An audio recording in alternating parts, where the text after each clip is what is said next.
Hello. Today we are going to talk about how to set goals and stick to them in 4 simple steps.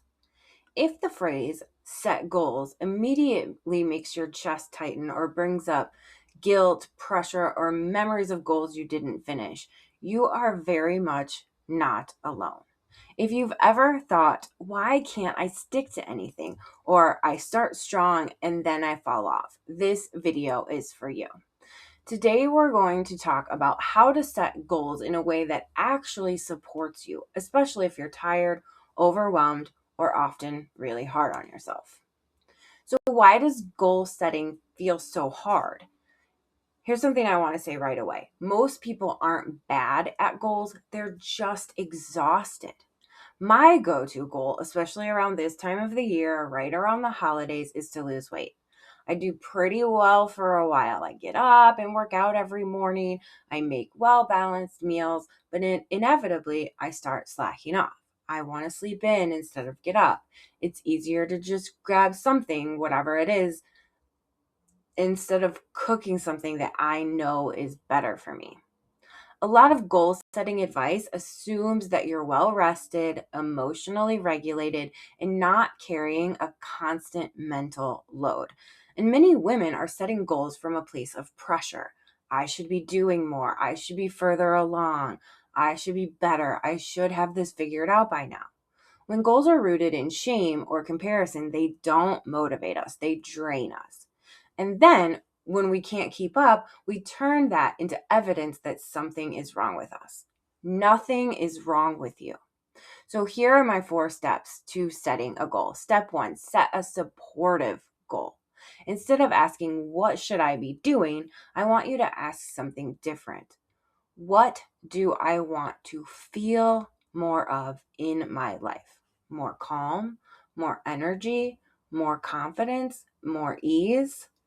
Ask yourself that. For example, instead of I need to be more disciplined, try I want to feel less overwhelmed during my week. Instead of saying I need to get my life together, try I want one part of my day to feel more supportive. Supportive goals focus on how you want to feel, not how you want to perform. Step 2, make the goal small enough so that you can feel success. This is where a lot of goals fall apart, not because they're bad goals, but because they're too big. When we set goals that require a complete personality overhaul, perfectionism kicks in, and then that all or nothing thinking shows up. So I want you to ask yourself, what is the smallest version of this goal that I could realistically do? Not the ideal version, the doable version. If your goal is movement, it shouldn't be working out 5 times a week, but maybe move my body for 5 minutes once or twice a week. Start small.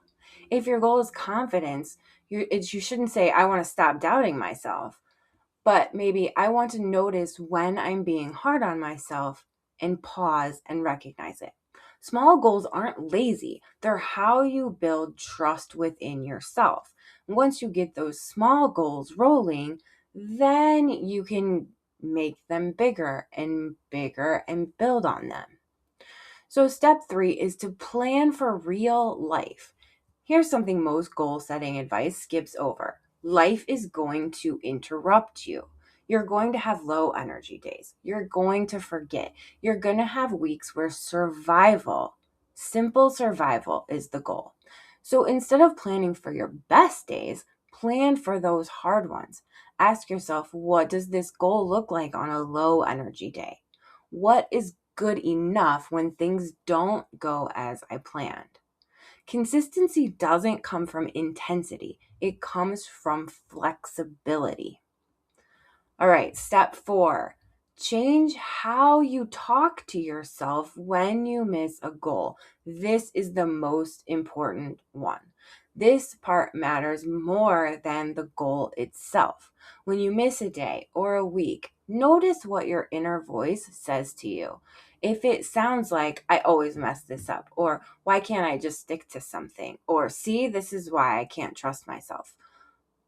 this voice isn't motivating you. It's disconnecting you from yourself. So instead, try responding with curiosity. Something got in the way. What was it? Or what do I need right now? Or how can I support myself instead of punishing myself? The real work isn't hitting the goal perfectly, it's staying kind to yourself while you're trying, while you're progressing towards that goal. If you take one thing from this video, let it be this: you don't need more discipline, you need more support. You are allowed to move slowly. You're allowed to start small. You're allowed to want things without turning them into pressure. You're not behind. You're not failing. You are human. If this video helped, you're always welcome to explore more support here or in my courses and my podcast, Your Emotional Support Podcast. And you can find my courses and a bunch of freebies at noelrizio.com. And if no one has told you lately, you are doing better than you think. I'm really glad you're here.